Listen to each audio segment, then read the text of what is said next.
Charley White, who was born Charles Anchowitz on March 25, 1891 in Liverpool, England, was considered one of the best boxers of his era. White fought from 1906 until 1923. He made one ill-fated comeback attempt in 1930, but was ignominiously TKOed by Henry Perlick, a nondescript fighter who would not have stood a chance against White in his prime. White boxed in the United States for his entire career, making his home in Chicago at the age of 7.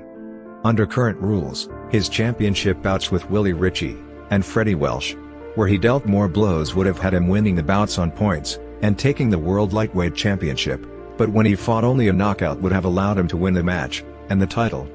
In 1958, Nat Fleischer, publisher of the Ring magazine, rated Charley White the 10th greatest lightweight of all time.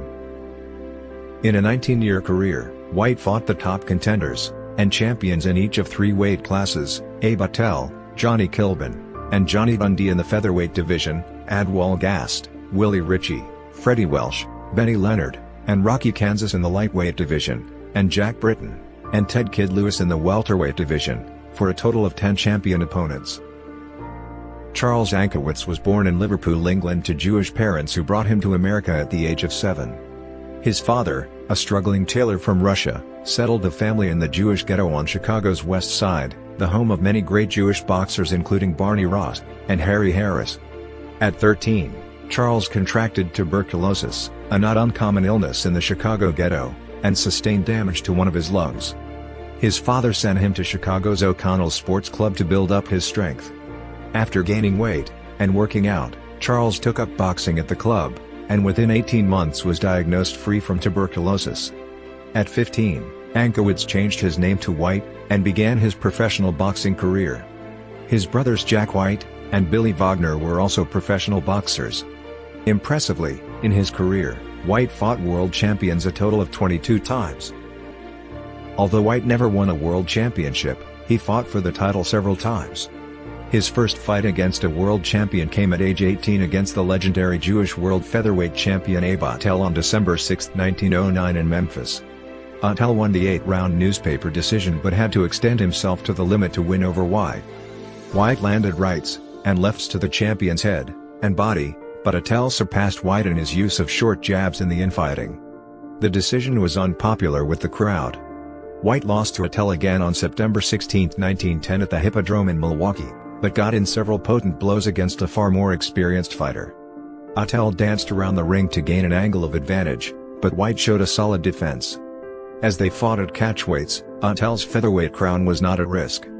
White lost to future champion Johnny Kilbin in a 12-round bout before 2,200 at Gray's Armory in Cleveland on December 23, 1911. The match was a contest between 2 of the leading contenders for the world featherweight crown. Both boxers showed great speed and technique. Kilbin would take the world featherweight title on February 22, 1912, and hold it for 11 years. On July 4, 1913, White valiantly lost to future welterweight champion Jack Britton in an 18-round technical knockout in New Orleans, Louisiana. White may have performed better in the closing rounds if not having broken a bone in his hand in the 8th round. The injury was acquired when White dealt a strong blow to Britton's face. Regardless of his injury, he put up an impressive defense, staying on his feet another 10 rounds, before the referee called the bout. Britton gained an advantage from a longer reach, and from White's loss of his left hand, which dealt his left hook, one of his most powerful and effective blows. On December 19, 1913, White defeated Adwal Gast, former world lightweight champion, in a 10-round newspaper decision at Dreamland Park in Milwaukee. White dominated the bout with his left hook, but Wolgast was not quite the boxer who earlier held the championship, and his punches lacked steam. He had taken the world lightweight champion against Mexican Joe Rivers in July 1912, but lost it in November 1912 to Willie Ritchie.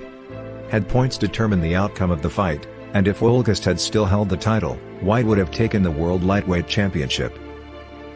On May 26, 1914, White fought reigning champion Willie Ritchie for the world lightweight championship in Milwaukee, Wisconsin in a 10-round no-decision bout.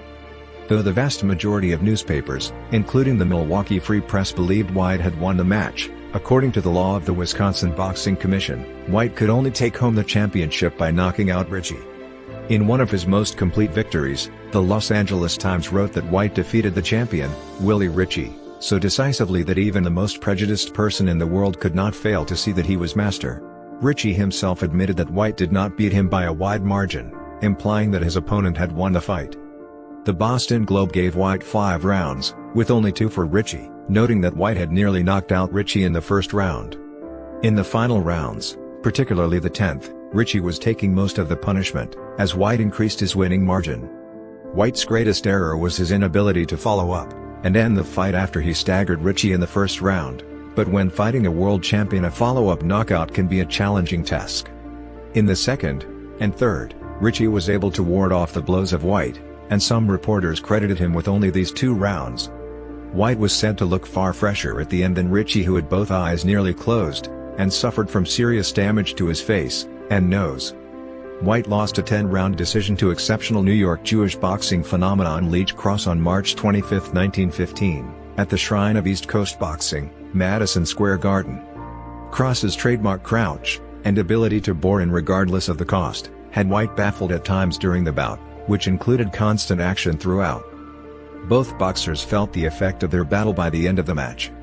Cross never earned a world title, but fought the best in his career, including most of the feather and lightweight champions White fought himself. On July 21, 1915, White lost to fellow British and Jewish lightweight Ed Kid Lewis, in a newspaper decision at St. Nicholas Rink in New York. Other newspapers considered the fight a draw, but admitted Lewis won at least half the rounds. Once again, White's best weapon was his left hook, which saved him in the 10th when it landed on Lewis's jaw. Lewis, with his dancing attack common to many English boxers of the time, landed more blows, but White's left hooks, though few in number, landed with more force and affected Lewis more. White made a better showing in the 2 final rounds. White also unsuccessfully challenged reigning lightweight champion Freddie Welsh for his title. White possessed a lethal left hook, but seemed to lack the killer instinct. This fault cost him in his September 4, 1916 attempt to wrest the crown from Welsh at Colorado Springs. White appeared to have Welsh ready for a knockout in the 11th, 12th, and 13th rounds of their 1916 match, but failed to follow up his advantage. Welsh backpedaled against the aggressive attack of White, who scored with hooks to the head and body when the two were not clinching.